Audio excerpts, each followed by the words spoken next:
All right. Welcome to day two, section two of the Exceptional and Significant Leader Conference 2021. I believe those of us who joined the last section um, with Dr. Niyi Soyinka, I believe you were tremendously blown away by the nuggets, by all the different things he said. For me, that was just so mind blowing. I don't want to take this. Let us take this just casually.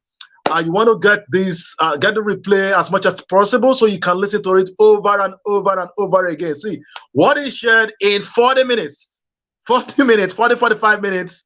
It's something that takes a lot of people, sometimes 2 years, 3 years, 4 years, 5 years to be able to learn and master. Okay, for me, when I caught it, I was like, wow, this is it. It came as a shift. Okay, so I want to encourage everyone, if you were not part of this last section, section one, all right, you were not part of that section, ensure you get the replay. All right, ensure you get the replay so you can listen to it. Not just listen, you want to be able to take on step by step. Most importantly, one of the things you're going to do also is you're going to get a coach so that the coach can help you to navigate through the whole process. All right, so wow, like I said, welcome to day two, section two. We're going to be talking about going to a new dimension of how you can actually multiply your influence. And tonight's topic is very significant, very critical, very important. All right, it's a very important topic that we're going to be talking about today, and I have someone that we're able to pencil down that's going to be taking us on that tonight. Okay, you don't want to miss this section, please. Whoever that you knew, it's a part of this community. You want to tag them. All right, I know a lot of some people are joining us from YouTube too. All right, so if you registered for the conference, you can also join us on YouTube. All right, if you didn't register somewhere, you won't get the link for the YouTube. Okay, but I know some people are watching right now on our YouTube channel. Okay, you are live right now on our YouTube channel. You can also maybe just type my name, all right, and maybe the link will come out. Okay, subscribe. Don't forget to subscribe when you're done.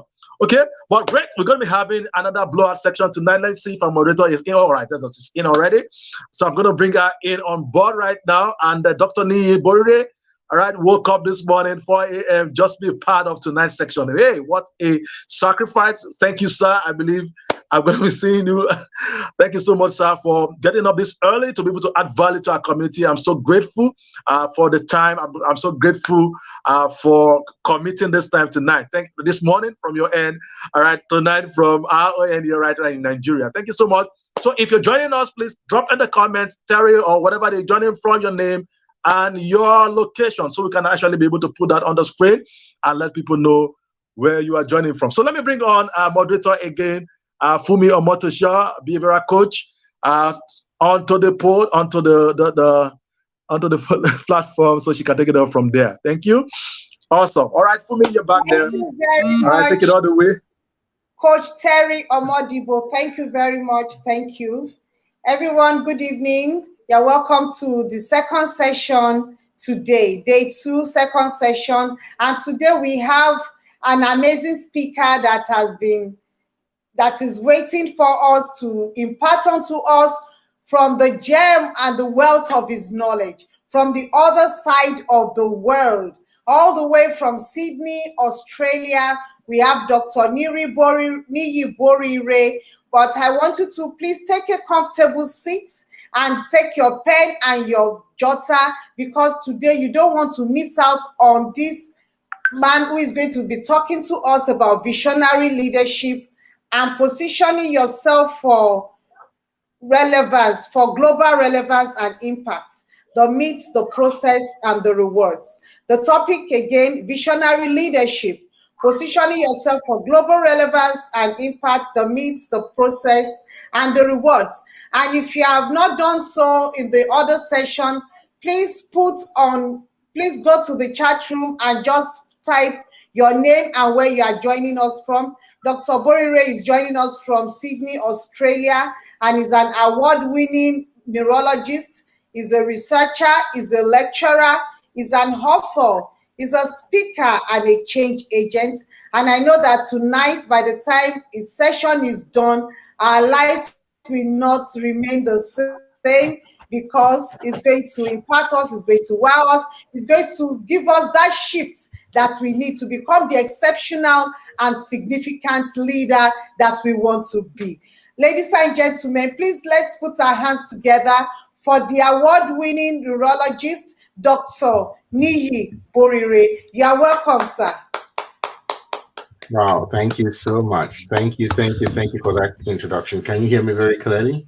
Am I clear Yes, enough? sir. We can see Amazing. you and Well, we can hear you loud and clear. great. Well, thank you for that introduction. Thank you, Terry, for having me as well. It's an honor for me to be here, and I don't take it for granted. So thanks for having me here. In the next half an hour to 40 minutes, I'll be sharing with you some of my thoughts on leadership. And I'm very glad I got this topic because it actually, while preparing for this, it, sort of opened my eyes to see a few things that I would not necessarily have paid attention to. So I'm hopeful that you'll get some value out of this. And if you're watching live, or if you're not watching, if you're watching a recording, I hope you get the same um, impact that I also got in preparing this and putting this together. So the topic again is visionary leadership, positioning yourself for global relevance and impact. Visionary leadership, positioning yourself for global relevance and impact. So the first question that really comes to mind is, what is that word visionary leadership? Who is a visionary leader? I think a very simple way of just defining that is that a visionary leader is a person who has a clear idea of how the future should look. So a visionary leader is somebody who can project into the future, and not with any degree of certainty.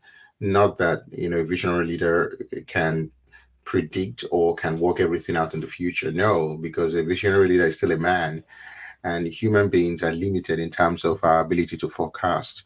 And I'll come later in my talk. Later down the line, I will talk about strategic foresight and stuff like that.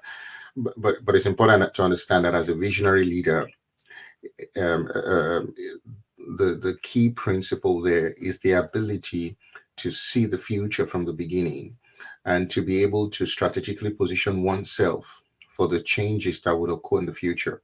So visionary leader is not just living for the present, they're living for the future.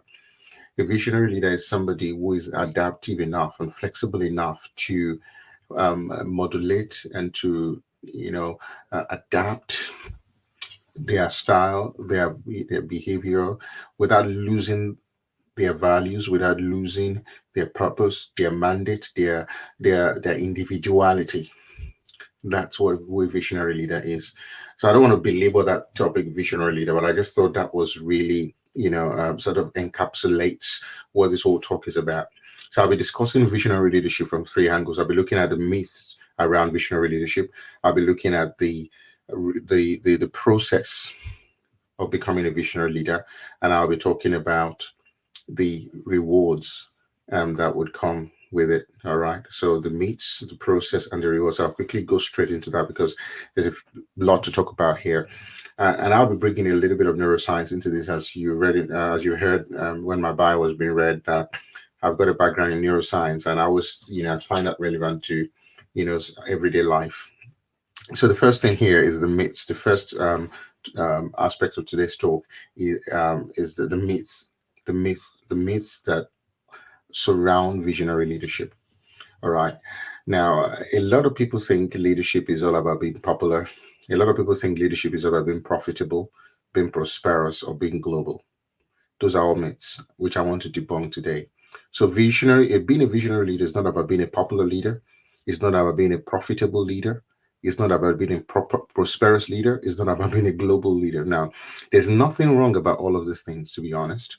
And when you look at all of these examples, there's nothing wrong about being profitable and being prosperous and being popular and being global. There's nothing wrong about it. But the reality is that when one truth is overemphasized over the other, you get into error.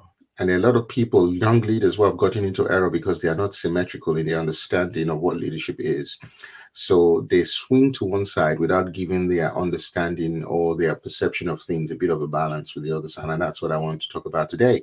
So, number one myth is about the popularity of a leader. So, and I'm just going to contrast this with another word. So, popularity versus traction.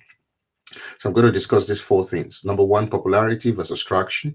Number two, business versus brand. Number three, plaudit versus relevance. Number four, global versus local. And I'm going to explain all of those things.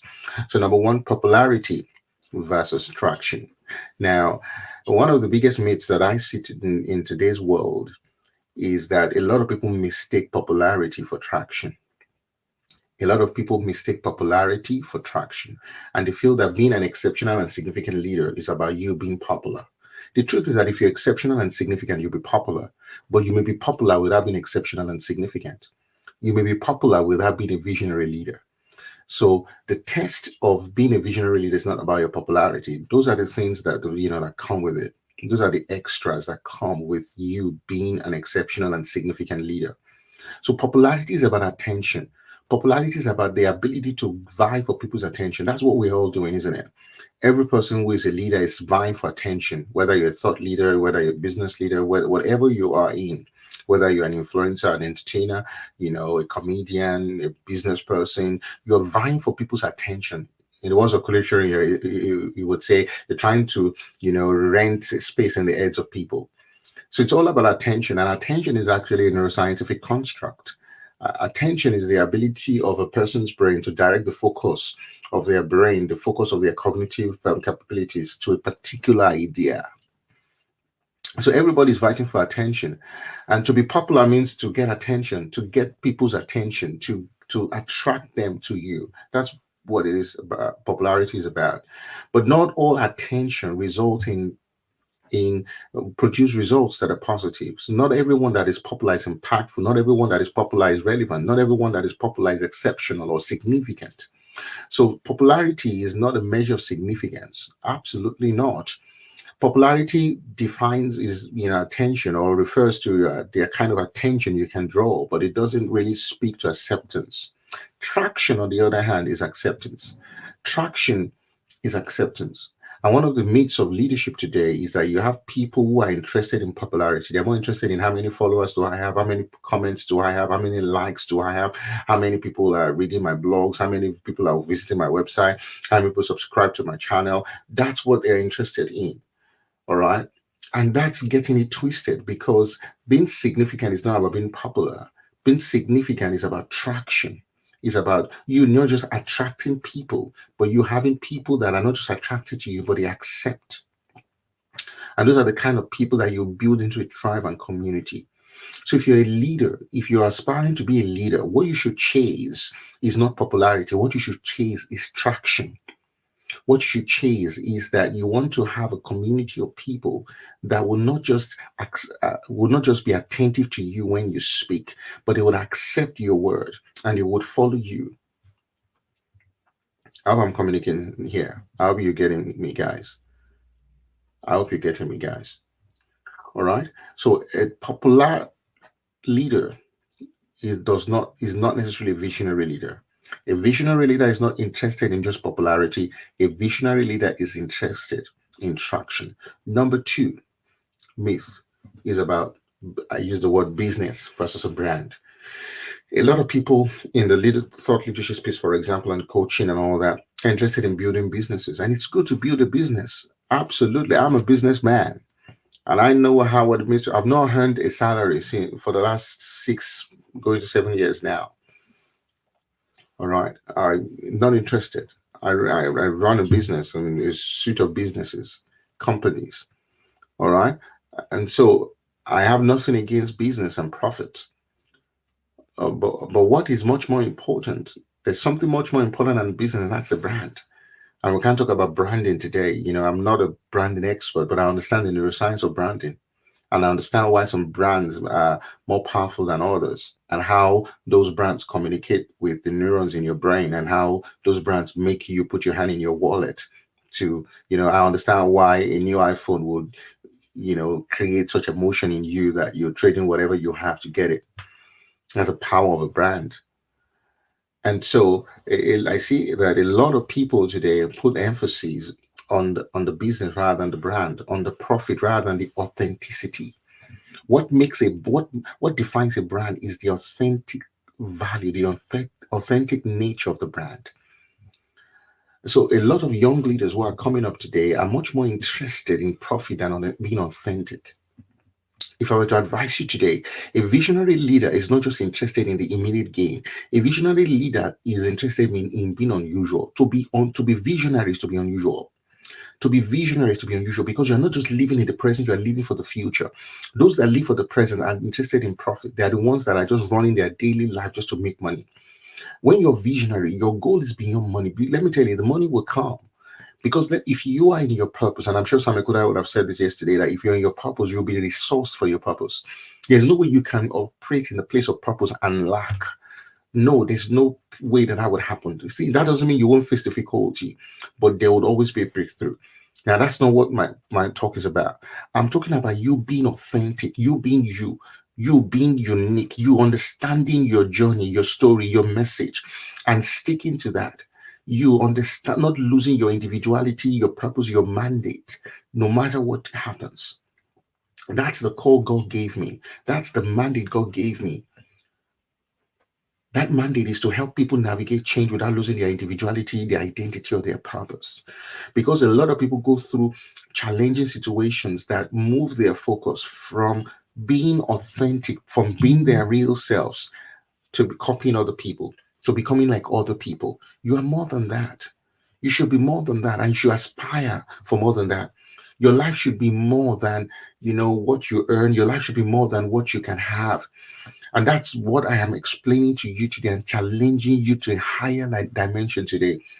That your goal and your desire should not just be for profit. Someone said, live your life to make a point, not just to make profit. Your life has to count for something, and your leadership has to count for something. But you cannot count for something. You cannot be relevant if you're not unusual. You cannot be relevant if you're not authentic. You cannot be relevant if you're not different. You have to have a unique selling point. There must be something different about you. And that often goes back to your story. That often goes back to your background. That often goes back to your experience. That often goes back to your journey through life. Because your journey to leadership is reflected in your journey through your life. I hope somebody's connecting with me today.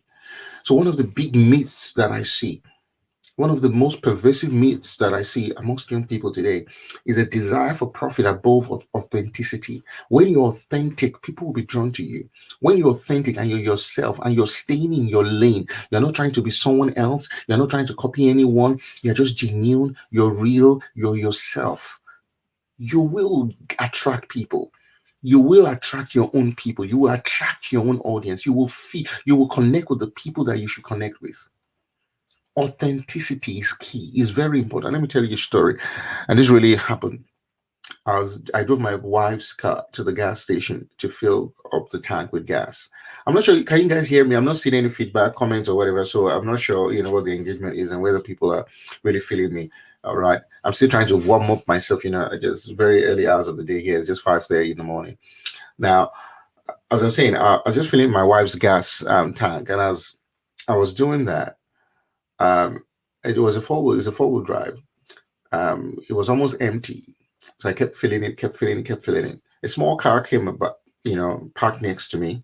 They filled their tank. They paid for whatever they had to pay for, and they left. And then another car came through. Not a car, actually a bike came through. The guy filled the tank and they left. And in my mind, I was just thinking, gosh, these people met me here and they've left me here. Why? And the word that came to my mind right then and then, and I believe it was just God that was just depositing that in my heart at the time. That you see, sometimes God keeps you longer at the gas station because he knows where he's taking you to. All right. He keeps you longer at the gas station because he knows he's taking you so far. And those that are not going far, may come and go. Because when I fill my tank, I can drive from Sydney to Melbourne in one go without stopping. But that bike will have to stop 3-4 times to refuel in order to get to Melbourne. Sometimes, if you're going to be impactful, If you're going to be exceptional, if you're going to be significant, you cannot be significant without being authentic, without being in your own lane, without staying where you are being meant to, without staying in your domain. And it may not be comfortable, it may not be popular, but that's what you should, where you should be. That's where you should be. Be authentic, be real, stick to your story. You don't have to embellish anything. You don't have to change anything. When I wrote my book, Navigating Change, I got a call one day from a woman. She rang my office. I don't know how she got my office number, but she rang my office, and the secretaries, couldn't get hold of me, so they sent me a message. So at the end of the day, when I got home, I was going through my messages. I saw this message. I saw a number. I called this woman on a landline, a Greek woman in her late 70s. She picked the phone and she was so joyful. She was so happy to hear from me. She never believed I would call back after she left the message. I called back, and in that conversation, she told me that she has a daughter. She's the main carer for a 45-year-old daughter who suffers from severe multiple sclerosis and who is bedbound. And that how she had been caring for this lady all her life, and she had no hope for the future because she's getting old. She's almost 80, and she's just worried, who will take care of my daughter?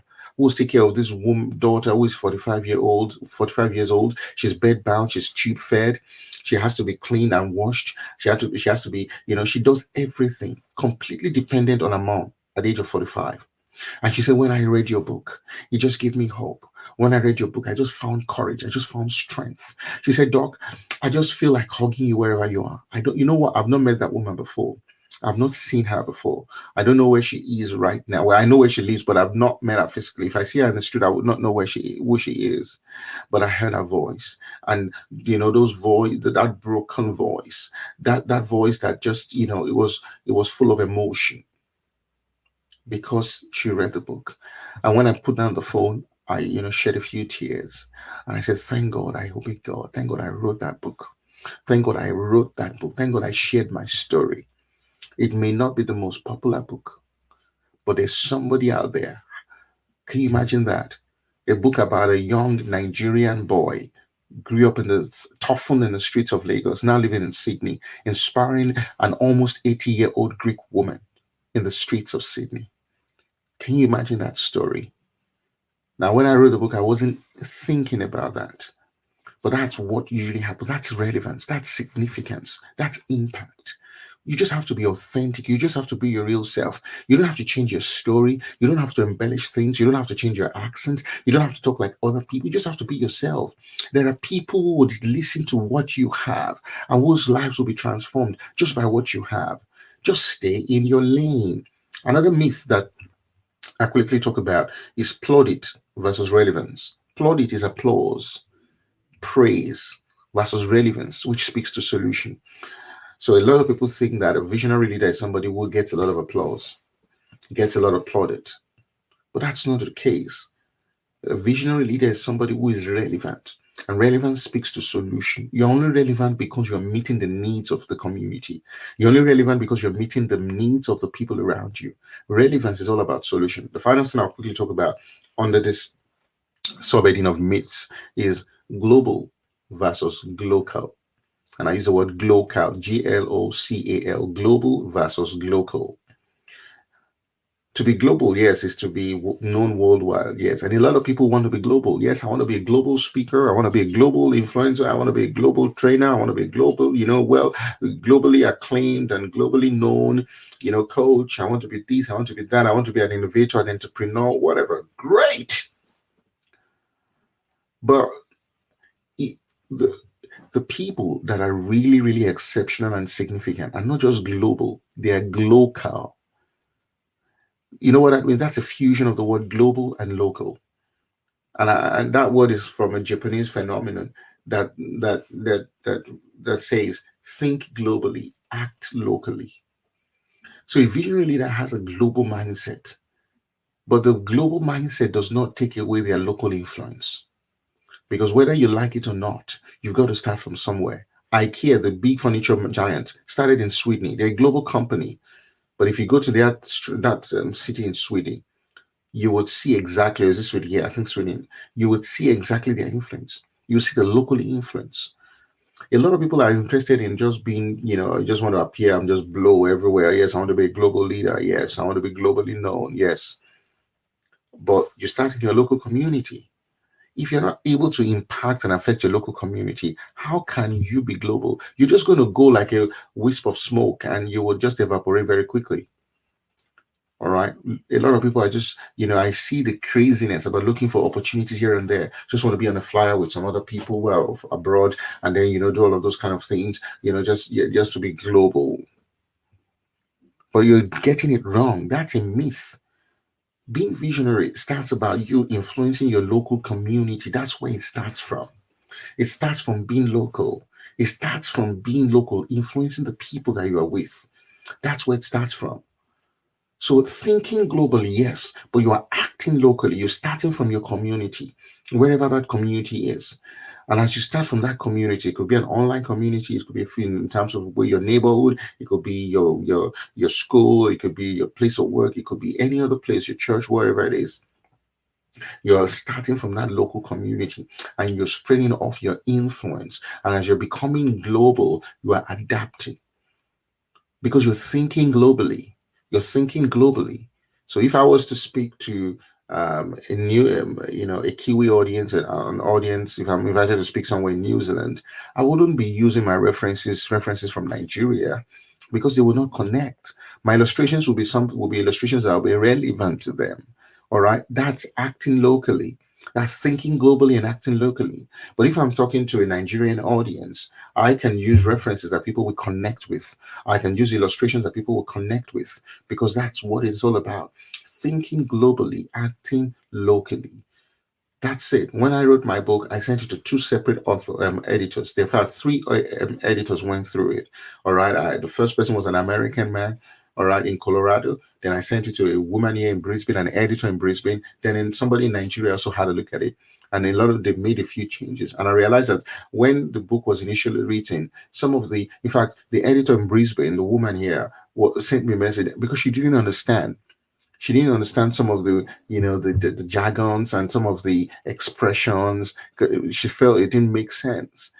So we had to sort of adjust things so that the book has sort of a global appeal. So that whether you are living in Australia or Nigeria or the United States, when you read the book, it can be relevant to you. It can be relevant to you. So think globally, act locally. All right.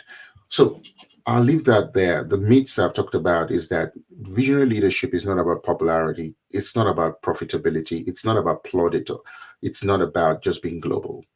No, it's a lot more than that. So today, let your focus not just be on seeking popularity or attention. Let it be on seeking traction and acceptance. Let your goal be not just to seek profitability in terms of building a business. Let it be seeking authenticity. Be interested in the brand. Let it not just be about seeking plaudit, applause. Let it be about seeking for relevance, and that's by offering solutions. Let it not just be about thinking globally. Let it also be about acting locally. Be local. Think global, act local. Am I communicating here? I'm not sure. I can get any feedback from you guys, but I just hope. Terry, are you there in the background? What's it like? Do we have a live audience or are we recording?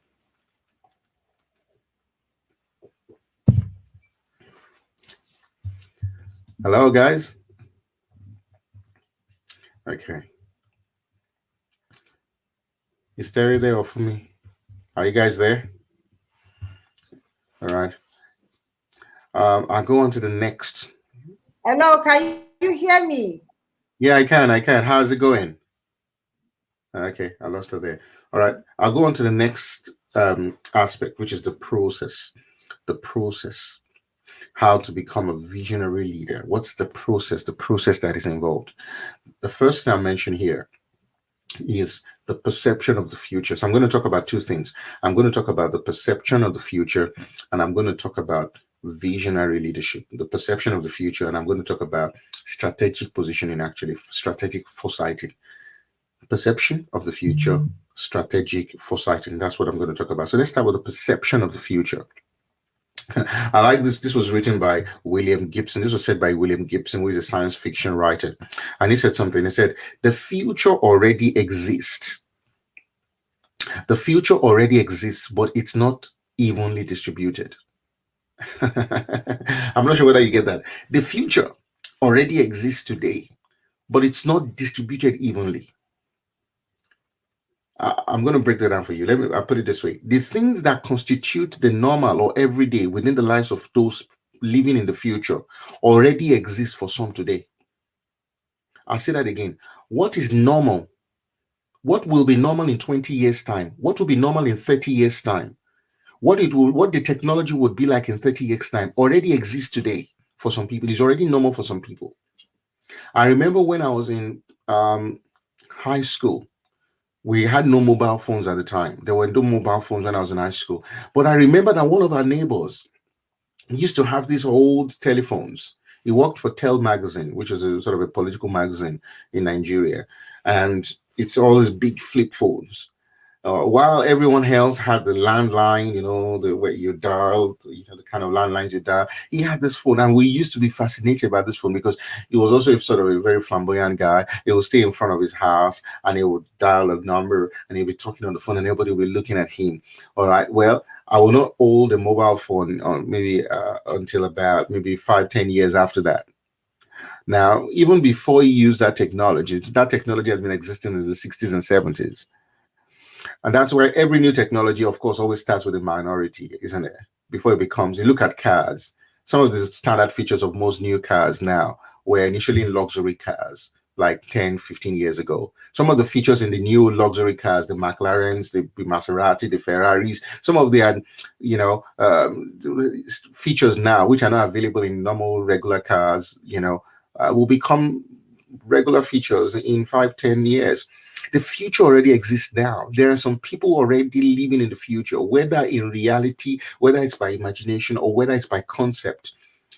Are you with me? So the things that will become normal everyday life for the future already exist today for some people.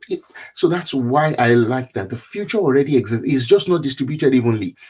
Some people are living in the present now, but there are people today who are living in the future. And they're living in the future either by their imagination, by their ability to bring forth in their minds concepts, ideas for the future. They're already producing it today, or they're already living the reality of the future today.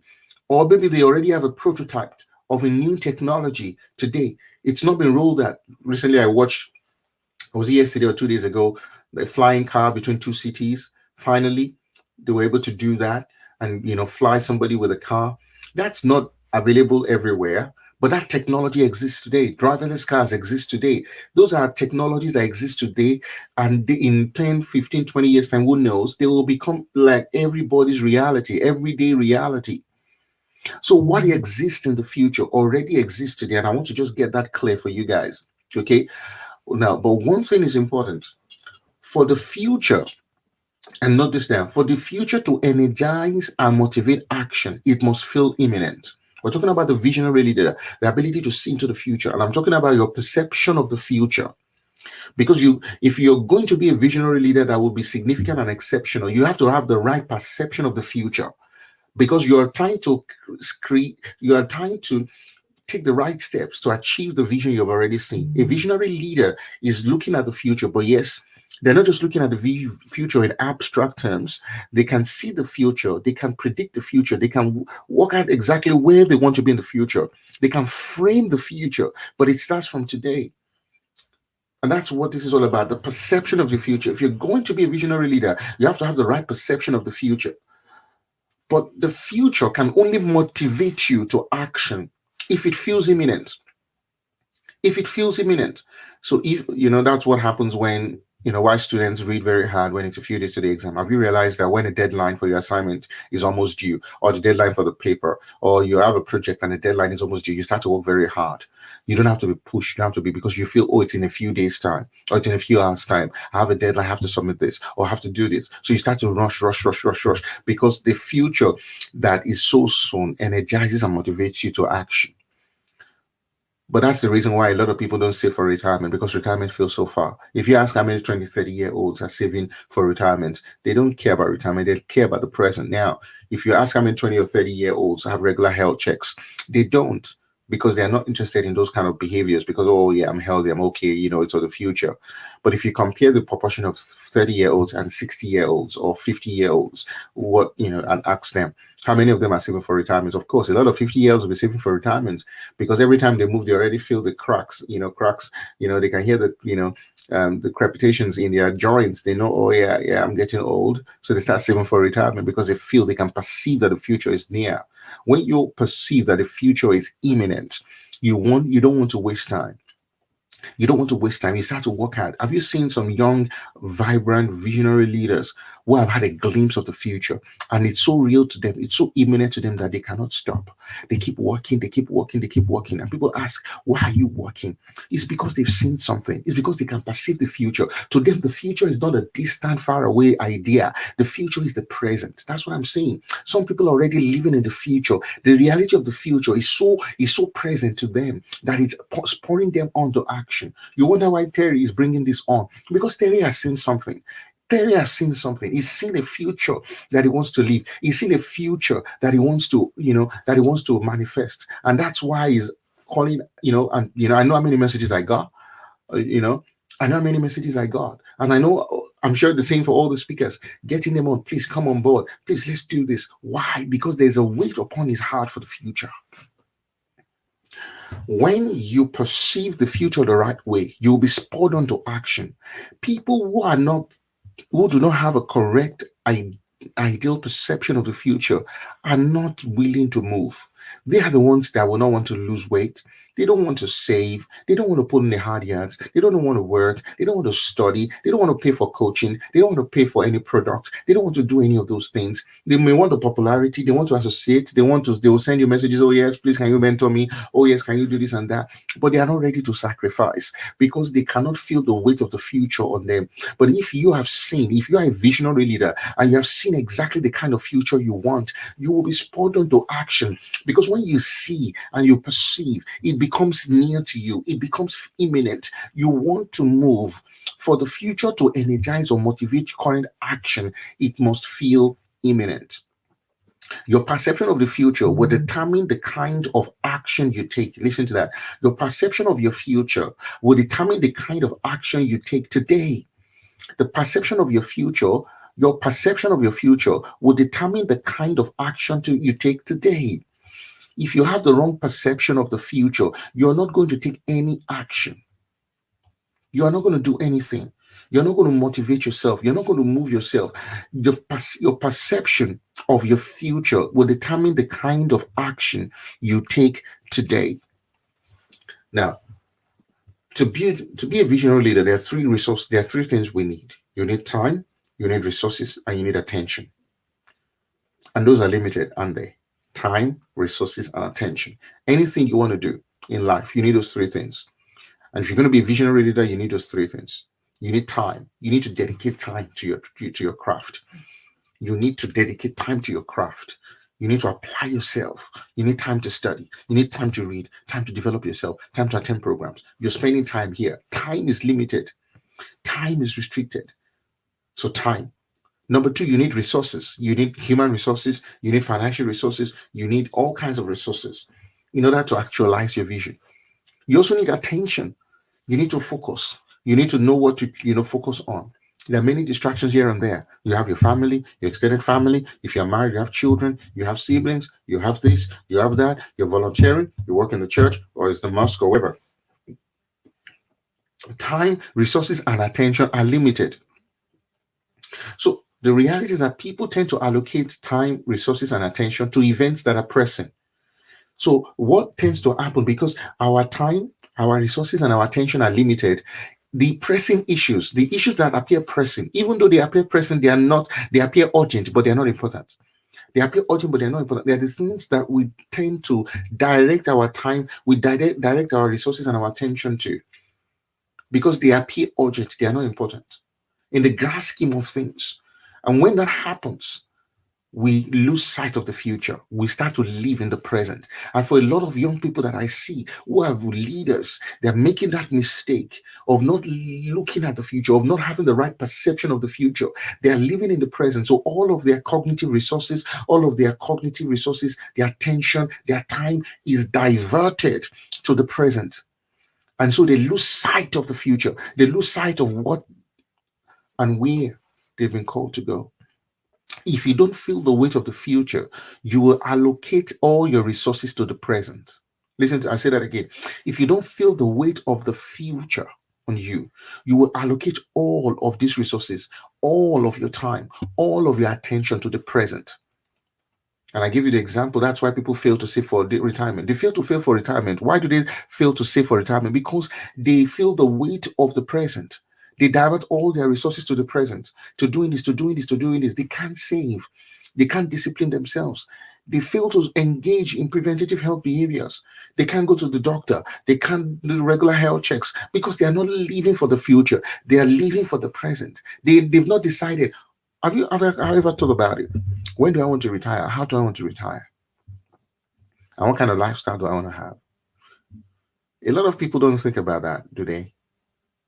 Oh, it's just now. It's just now. Let me just build my business now. Let me just do this now. Let me just do this now. It's just the present, the present, the present. So perception is really, really key. Perception is really, really key. You cannot overemphasize it.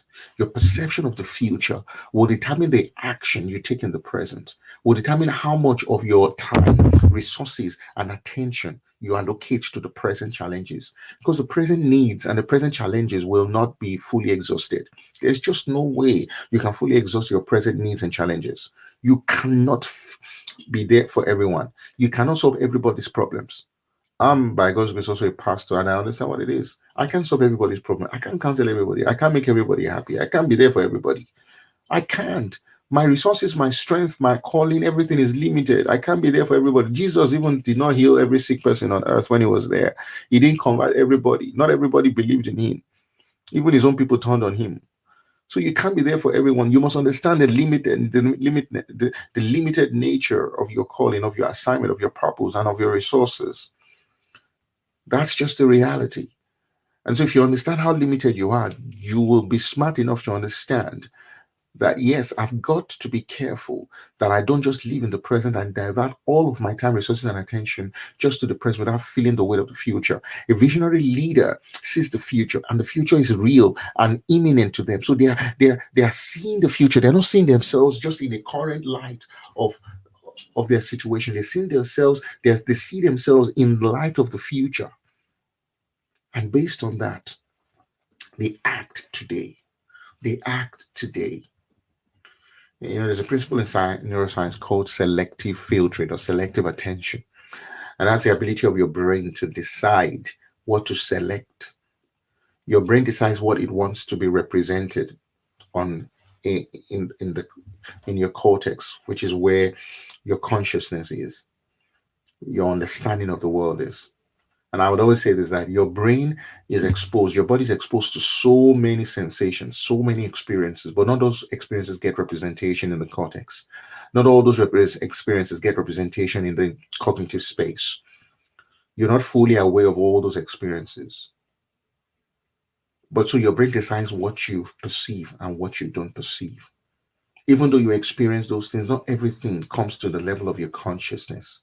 That's selective attention. Because if every sensation you feel gets to your level of consciousness, your brain is going to get overwhelmed. You're going to get overwhelmed. And I like that principle of selective attention, because if you're not selective in where you direct the focus of your attention, you will get distracted every time. You don't have to be in every meeting. You don't have to be in every program.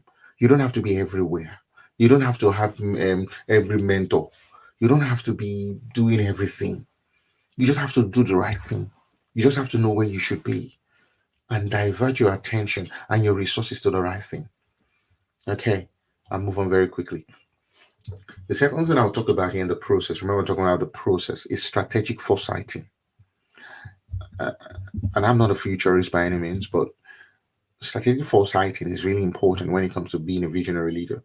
So strategic foresight is the ability to predict what is needed in the future and the terms of reference of the future.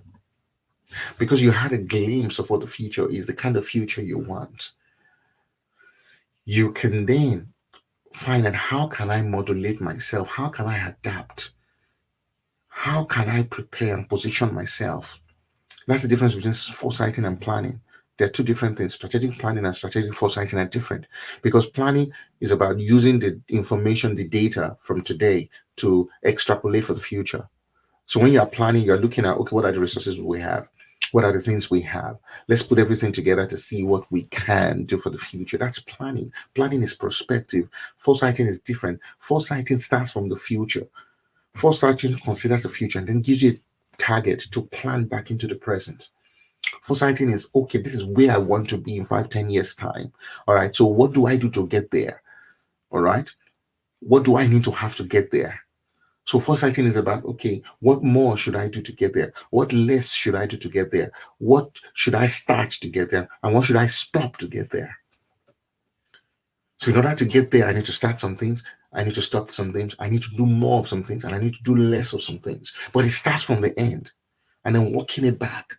And what that does is that it puts you in a position where you're adaptive. Foresighting is about you framing the future. It's not just predicting the future, because no one can predict the future with any certainty. Most people could not, even futurists could not predict the COVID-19 pandemic that happened. But foresighting is about positioning yourself, watching trends, and understanding the society, and working by revelation to understand exactly how to frame yourself, because you know exactly the kind of future. You have an idea of the kind of future you desire. You know exactly what God is calling you to, or what passion you have, or what calling you have, or what purpose you have in the leadership space. You know exactly where you're going. You have that idea of where it is. You may not get all the details, but because you have a glimpse of what it is you want to achieve and where you're going, you start to position yourself and design, frame your present to fit into the future. And it's not about having enough money, because you will never have enough money. Is you will never have enough resources. You never have enough time. You never have enough of everything that you need.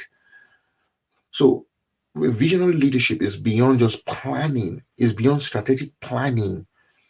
You have to go beyond that. Planning is about working it out yourself. Foresighting is about looking starting from the future and framing it back, and working into the present, taking out concrete steps to bring that vision to life and to lead others in that direction. But for that to happen, you have to be open-minded. Open-mindedness. You have to be open-minded and adaptive in the way you think. You must not just be, just, oh yeah, you must not just be inflexible. You must not just be rigid. You must be flexible in your thinking, adaptive thinking. You must be adaptive in the way you think. You must be open-minded to look at other opportunities and other possibilities. I remember about a year before the COVID-19 vaccine, COVID-19 pandemic started, um, I was on LinkedIn. I saw a message on LinkedIn. Somebody would just reach out to me saying they're starting a project, which is a telehealth project, telemedicine project, and that could I come on board, blah blah blah. And I said, oh yeah, you know what, that's something that I would consider. And even though it was not popular, even though it wasn't very, financially rewarding in the grand scheme of things, it was just like an extra side also. When the pandemic hit, it just exploded. When the pandemic hit, it just exploded. I was already operating in that space of telemedicine, consulting for patients who, lived in rural and regional areas, who could not come to the metropolitan areas of the cities. And when the pandemic hit, that was just an opportunity for me to really flourish. And yes, I did. In fact, my top business turnover was the highest during the pandemic. And not because I was a frontline health worker. No, I'm not a frontline health worker. Like I don't look after COVID-19 patients. I'm a neurologist. So most of my patients are stable, they've got neurological diseases. But it was just about positioning and timing. When the doctors' practices were closed and people were trying to scale up to get into the telehealth space, I was already there over a year before. I was already operating in that space. I was already operating. In fact, my first introduction to Zoom was through telehealth. My first introduction to Zoom was through telehealth. I never saw Zoom before. And we had the Zoom actually built into our website and built into the platform of the company. So it was almost like this kind of business tool. So foresighting, open-mindedness, adaptiveness, looking at, okay, yes, what more can we do? How can we put ourselves in a best position for the future? All right. That's what this is about. It's not just about predicting the future. It's not about prophecy. It's about framing your future and being adaptive to whatever change comes, even if the change is not something you expect. All right. It's about inspiring creativity. And I have to say that there's a difference between creativity and intelligence. Strategic planning relies on intelligence, but strategic foresighting relies on creativity. I'm not sure whether you got that. I'll say that again. Strategic planning relies on intelligence. Strategic foresighting relies on creativity. There's a difference between creativity and intelligence. Intelligence is about convergent thinking. Intelligence is about looking for the correct answer to a specific question. If I ask you, who is the Prime Minister of Australia? You give me the answer, Scott Morrison. You're intelligent. That means you've, by study or by observation, you've learned the correct answer to a specific question. So if I want to measure your intelligence, I will give you questions that have definite answers, definite, well thought answers, or well proven answers, or facts. If you recollect the facts and you can give me the facts the way they have been stated, then you're intelligent. That's, you know, that's being intelligent. But you don't have to be intelligent to be creative. Creativity is not about looking for the correct answer. Creativity is about looking for multiple questions with different answers. That's divergent thinking. So a creative person is not looking for the correct answer to a specific problem. A creative person is looking for multiple questions with many different answers. A creative person is looking for many answers to a particular problem. So when I give, a creative person, somebody who is creative, a question, that creative person is not looking for the correct answer to the question.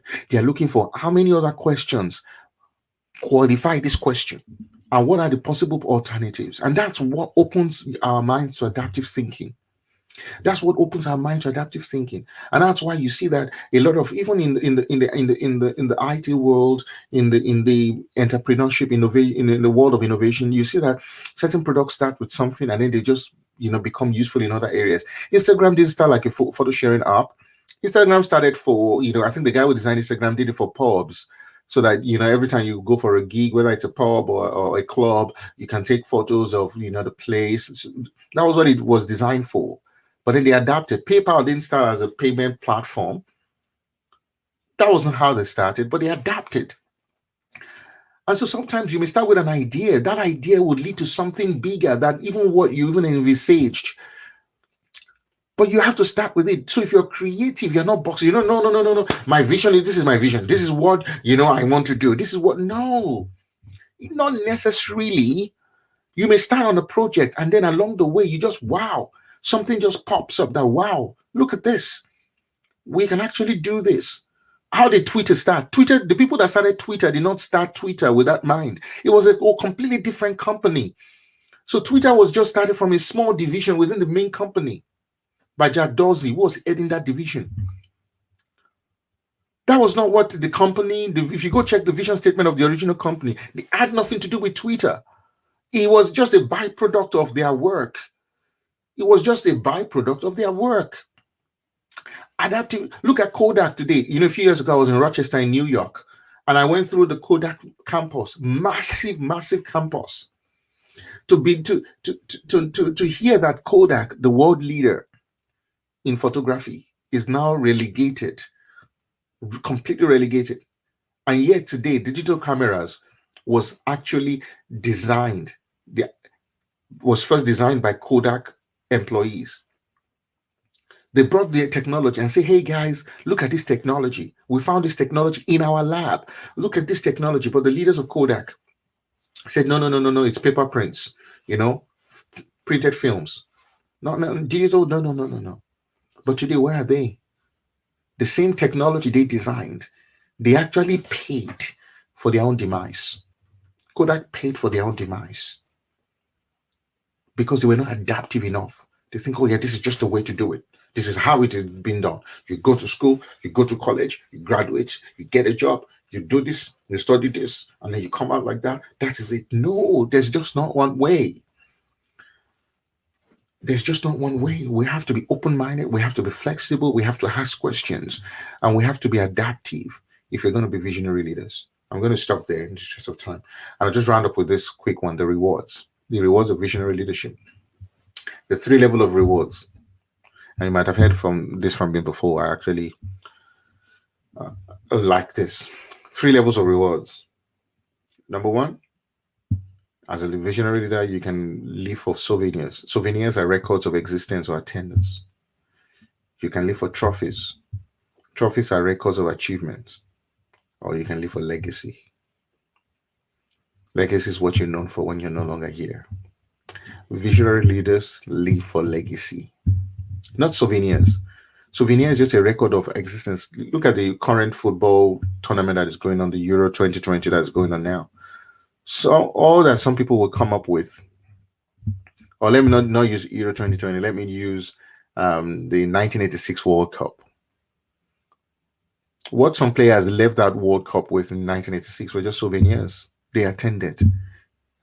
They're old men now, but if you go to their offices or to their homes, you'll see souvenirs. Some of them exchange shirts, signed shirts. Say, yes, this was the shirt I wore in our game in the 1986 World Cup. That's a souvenir. It's a record of attendance. A souvenir, when you attend a party, they give you a souvenir. When you attend a conference, they give you a souvenir. Souvenirs are a record of attendance. That's what some leaders are looking for. They're just looking, oh yeah, we attended, we existed, we were there. Some people are looking for trophies, records of achievement. In the 1986 World Cup, Argentina won, if I'm correct. Argentina won the World Cup. There are a lot of teammates of players who played in that team who have their medal. Some people live for the medal. They live for the trophy. They live for, so you go to their cabinet and you see awards and awards and awards and awards. They live for trophies. But let me tell you, there's something higher than souvenirs. There's something higher than trophies. It's called legacy. In that same 1986 World Cup, one man left a legacy, Diego Armando Maradona. He left a legacy. The legacy was so huge that most people don't even remember any of his teammates. If I ask you who was the goalkeeper of Argentina, you probably wouldn't know. If I ask you who was a striker, who were the defenders, you don't know. But you remember Diego Armando Maradona. You remember the goal he scored against England in the World Cup. That goal that's been voted as the best goal ever scored in the World Cup. You remember even the hand of God, the goal he scored with his hand. He left a legacy. What is the year now? 2021. We're still talking about that 1986 World Cup tournament. Because this man left a legacy. What you are known for when you're no longer here, that's your legacy. Live for legacy. Don't live for souvenirs and trophies. If you live for legacy, you will get souvenirs. If you live for legacy, there will be so many trophies. Live for legacy. I'll stop there. Thanks for having me. Whoa. Thank you. Is Terry there? Off me.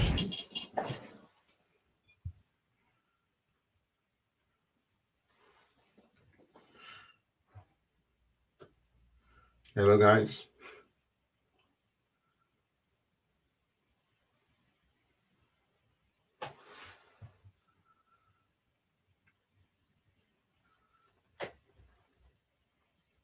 Hello? Thank you so much, sir. Can you hear me, sir?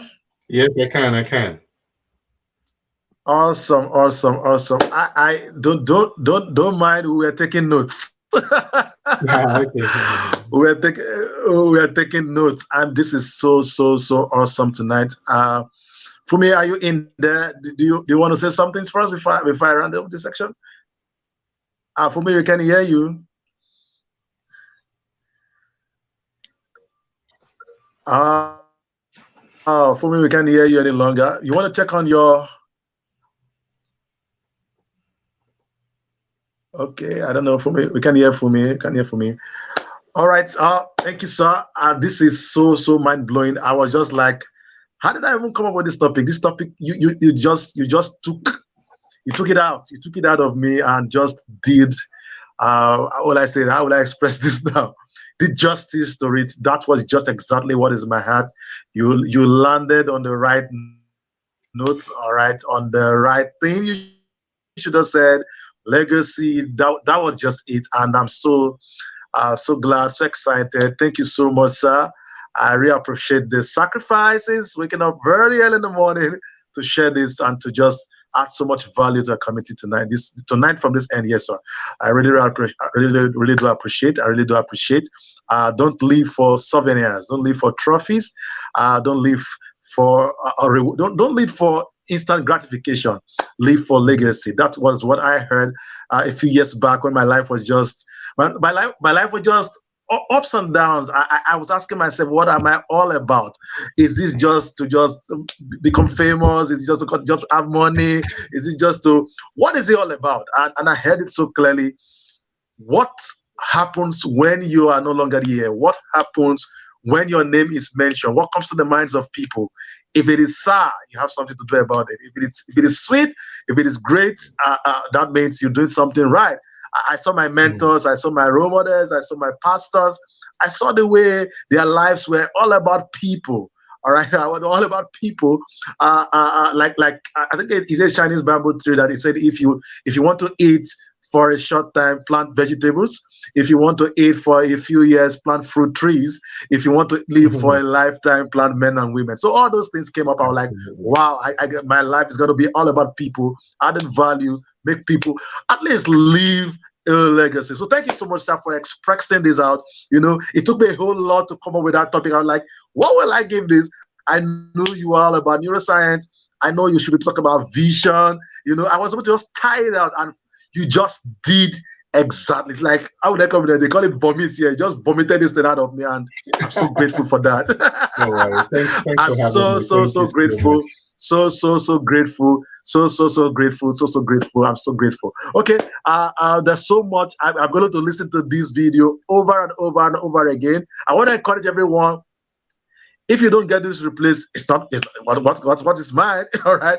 But if you value not just information, this is about transformation. If you value words that can transform you, you want to listen to this over and over and over again. Mhm. Please do get access to the replay. All right, go access to the replay. I'm going to leave this on my YouTube channel for a while for people to go listen to this over and over again. But please go ahead and just get this Yeah. as much as possible and listen to it over and over again.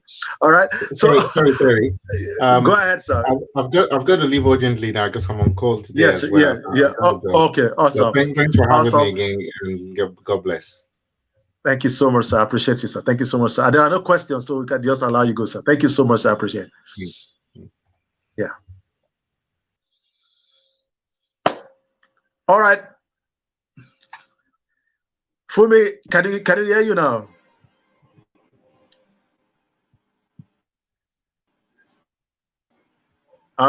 We can't hear Fumi any longer. Hello, can everyone hear me? I was experiencing some network glitches at the time. I want to sincerely appreciate I think your network is really bad. All right. the Yeah, Fumi, your network is bad. Okay. All right. So thank you everyone who's been a part of this. I'm so grateful. Benten, I saw you very engaged. All right, very, very engaged on tonight. All right. So today we know those who actually value, all right, value this. Thank you so much, Benten. And I think I've seen a few other persons who are joining us for tonight. This section is a wow. I'm going to listen to this over and over again. Okay, so thank you everyone for joining. Thank you, Fumi, for being a wonderful host and moderator for this section. It's just so the network just messed you out right now. But let's see. All right, I know you have a parting statement for tonight. Maybe I should bring you on in again so you can share your party statement. Let's see if you have. Okay, all right, go ahead. Okay, okay. So speak so that we can hear. Let's see if you. Can anyone? Okay, okay. I think it's bad. It's bad for tonight. Okay, all right. Thank you, thank you, thank you. Tomorrow is day 3. Tomorrow we'll be having 2 sections. All right, we're gonna have the morning section. I will also going to be having an evening section. Okay, so the morning section I was is dedicated. I was just thinking, I said, okay, let's carry our career professionals along. In let's carry our career professionals along. I know some people are not entrepreneurs. All right, they they are not entrepreneurs. Okay, all right. So some people would love to carry along with the conference. So tomorrow morning is designed for you, and I want to encourage you to be a part of it. It's gonna be a blowout section. I have a very good friend and a top consultant in one of the top consulting companies here in Lagos, Nigeria. She's a senior consultant on Philips Consulting. She's going to be sharing something very, very significant in today's day and age, on leading through change and uncertainty in the workplace. Leading through change and uncertainty in the workplace, the place of impact and influence in accelerating career growth and influence. Okay, so you want to be a part of that section, and then another an influencer, brand influencer, the brand influencer herself, a personal development coach, Omo Babiri Adeola Osideko, be talking about sorry, just a minute. Tips, practical tips to building a thriving online community that extends your influence. She's going to talk about the platform, she's talking about the process, and talking about the message. So tomorrow's section, morning section, starting at 9 a.m. is going to be a blowout. All right, for those who are going to be joining, please, I want to encourage everyone, please join in on that section. And then 10 a.m. we're going to have Adeola Osideko also join in on the 10 a.m. section. And then, of course, we'll be having the night section, which is going to be closing for the Exceptional Leader Conference, Exceptional and Significant Leaders Conference, by 2 other fantastic speakers. These are people who are practitioners. All right, we'll be having Tomiwa Ogunremi talking about how you can leverage the internet, leveraging the internet, how to build profitable online business that increases your impact, influence, and income. And of course, we'll be closing the whole thing, all right, this whole conference with the talk on the mentorship code. A lot of people want to see it's out there, all right? A lot of people want to get mentors. I get people coming on my DM, I say hi, and they don't run away. Some people come on my WhatsApp and say hi, and they run away. They want mentorship, they want to be guided, but they don't know how to approach that. Okay, so I'm going to bring in the mentor strategist to talk about the mentorship code, all right? How do you attract and keep a mentor? Because a mentor is strategic to extending your influence. Okay, listen, it's good to put your candles on the top stand to be able to shout it out there. But the truth is that it'll be faster for you for mentors to help you. Mentors will help you to get there instead of you struggling to get there. Okay, so you can imagine the caliber of speakers that are here tonight. These are all people that I respect so much. They are all practitioners. They are people I respect. They are my mentors or role models, so to speak. All right. So you want to get them for yourself. Have them close to you. They help to talk about your brand. They will help to talk about you. That helps to build and extend your influence faster than you do on your own. So it's going to be talking about that. The mentor strategy is talking about how you can attract and keep a mentor that extends your message and your influence. So keep it there tomorrow. We have the 2 sections, 9 a.m. starting, and then 10 a.m. and then we have 7 p.m. and at 8:15 p.m. and then we'll call the section of the Exceptional Leader and Significant Leader Conference a close. I'm so excited for this already.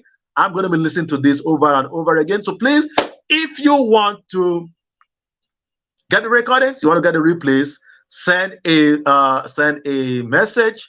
All right, you can send me my DM, fine. All right, you can drop into the comments here. Let's know you want the replays of this section. If you don't want the replays, it's fine. All right, but I encourage you, get the replays, okay? To get all the replays for this section, all the section is 5,000. That's for 8 sections. Powerful nuggets you can listen to over and over again. And if you want to pick it individually, all right? If you want to pick it individually, all right, you're going to get it. Each section is going to be 1,000 naira, but you want to get all sections, you get it at 5,000 naira. And that's going to end after the conference. After the conference, it's going to be 15,000 naira if you want to access these all sections. So please go ahead and do that right away. All right, send me the DM. Send it also a message to 08023 08023256720. I'll drop it on the comment section. I'll also talk about this tomorrow morning. Okay, so go ahead there, send a message that you want to replace, so you can get it during this section, during the conference. You could get it at 5,000 naira for all the sections. After the section, after the conference, that means on Sunday. You want to come on Sunday, you're going to get it at 15,000 naira. Okay. All right. So thank you, everyone. I'm going to go back again. Let's see if Fumi has a parting word for us tonight. All right. She's done an amazing job in the conference tonight. So let's see if network allows her to speak to us before we end tonight's section. All right. Fumi, you're there back on again live. Thank you very much, Terry. It's been an awesome time today. Awesome. What's a Marble by Dr. Niyi Borire, all the way from Sydney. We really appreciate you. And I know that the speakers will never forget, the listeners will never forget tonight's session. But one thing that keeps on coming to me is those words of Marble. Do not live for gratifications. Don't live for trophies. Don't live for souvenirs, but live to live a legacy. Live for a legacy. And I believe that tomorrow's session will be wow. It will take us to the next level. I know that we've been able to multiply our influence. That is the aim of tonight's session, multiplying your influence in this exceptional and significant leader conference. So thank you very much, everyone, for joining us. We expect you tomorrow to join us. Tomorrow it's a weekend, so please come on early and invite your friends and neighbors to the call so that we'll all enjoy an amazing weekend on the Exceptional and Significant Leader Conference. Thank you very much, Mr. Terry. Thank you very much. All right. Thank you so much, Fumi. Thank you for doing an awesome job tonight. All right, for having a seamless section. Thank you. I appreciate you. Thank you so much. I believe it was great. I believe, all right, everything was smoothly, so awesome, so awesome, so awesome. Thank you. You're looking so amazing too. All right. At the end of the day, it's so beautiful. All right. Thank you so much. I believe it was great. Thank you, everyone. All right. Thank you. Thank you. Thank you. Thank you. Thank you. All right.